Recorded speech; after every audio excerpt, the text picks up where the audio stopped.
Alors c'est un projet en devenir, on a un projet de transformation des usages de collaboration en général, un peu le truc un peu à la mode, Google Apps, Office 365. Donc nous on a fait le choix Office. C'est un projet qui a commencé il y a 4-5 mois, 6 mois. On a commencé par les utilisateurs du siège, on est en train de passer sur les utilisateurs des magasins, etc., etc. Mais c'est un projet qui va plus loin. C'est un projet dans lequel on change et on modifie la façon dont les utilisateurs collaborent, échangent et travaillent au quotidien. Là, on va parler de productivité, mais pas que. Parce que on est persuadé que l'adoption des usages consumer de l'informatique sont un driver important à la fois dans la productivité, mais aussi dans l'onboarding de nouveaux collaborateurs, de la nouvelle génération, qui utilisent ces usages, enfin qui utilisent ces codes tous les jours et qui parfois se retrouvent face au mur d'une entreprise qui n'a pas su s'adapter à le partage de fichiers facilité, la fin de l'email, la conversation directe via le chat, la vidéoconférence facile, voilà, tous ces usages qui sont dans la vie de tous les jours des gens et qu'il faut quelque part qu'on arrive à adopter au sein de l'entreprise. Je pense que ça passe par déjà une cohésion assez forte entre les RH et l'IT, parce que les RH tout seuls le feront pas, l'IT tout seul ne pourra pas le faire parce qu'il y a du change à gérer. Et le change, ce genre de change touche tellement l'humain que les RH doivent être impliqués, ça c'est évident. Et après je parle au niveau de l'outillage, je pense qu'il faut être opportuniste dans ces cas-là. Il y a des écosystèmes qui se sont construits autour des G Suite et Office qui sont très riches, très riches, et qui complètent parfois mieux la solution elle-même que ce que propose la solution avec ses outils internes.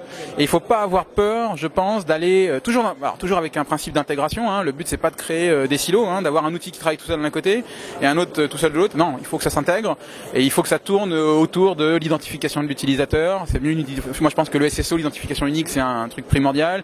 La mobilité, que tous les outils restent sur mobile.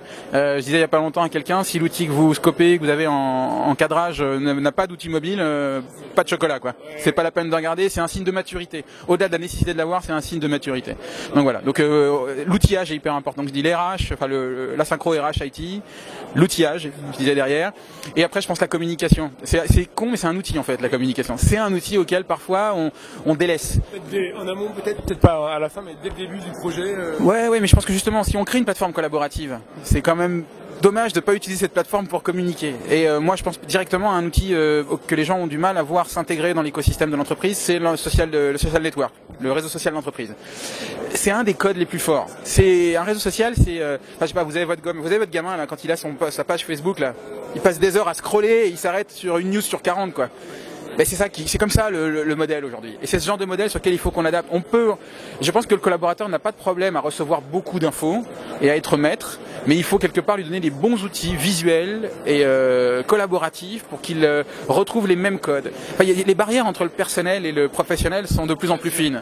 Et à un moment donné, c'est à l'entreprise de s'adapter. On n'est plus dans les années 2000 où on avait des process très voilà. C'est plutôt l'inverse. On doit essayer plutôt de trouver le meilleur moyen de fournir à l'utilisateur l'expérience la plus ludique quelque part.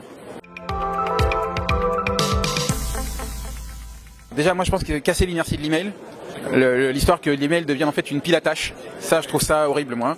Et je pense qu'il faut plutôt les regarder dans les outils de gestion de tâches. Il y a de très beaux outils sur le marché de gestion de tâches collaboratives.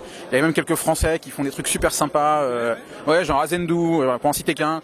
Moi je suis en train de faire un petit cadrage avec eux parce qu'ils ont cette réflexion de dire c'est pas parce que j'ai une tâche que il faut que ce soit des côtés négatifs de la tâche. Non, c'est plutôt le genre j'arrive le matin, je sais ce que j'ai à faire, je peux interagir avec mes collaborateurs, mon manager, leur dire comment ça se passe, créer de l'interaction très directe et pas juste avoir dans un email un truc impersonnel où la seule fonction que j'ai c'est répondre ou transférer.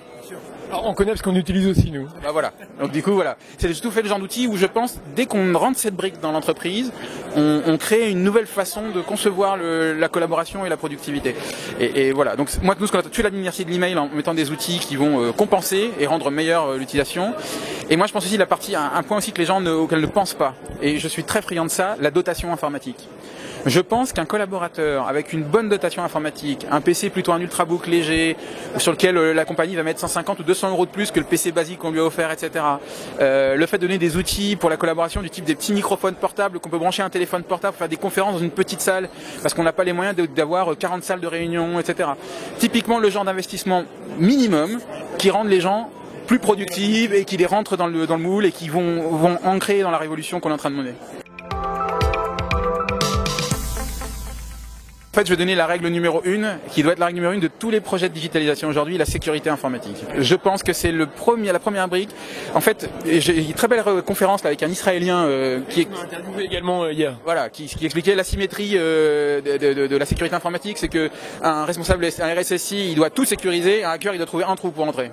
Alors, une véritable asymétrie extrêmement forte. Alors, si on n'est pas un peu security by design, c'est-à-dire qu'on ne réfléchit pas à une solution qui a déjà des bonnes bases et qu'après derrière on continue à déployer ces bases en pensant à l'hygiène informatique, c'est-à-dire expliquer aux gens les tenants, les aboutissants, les risques, et puis les informer, les sensibiliser, etc., on n'y arrivera pas. Et typiquement, par exemple, la première brique, l'identification des gens. Comment je fais pour comprendre et identifier qui utilise quel outil, le SSO, l'identity management, etc. Moi, mon conseil, c'est de commencer par ça dans tout type de projet. Aurélien, c'était encore un plaisir de t'avoir. Merci. Au revoir et bonne journée. Merci.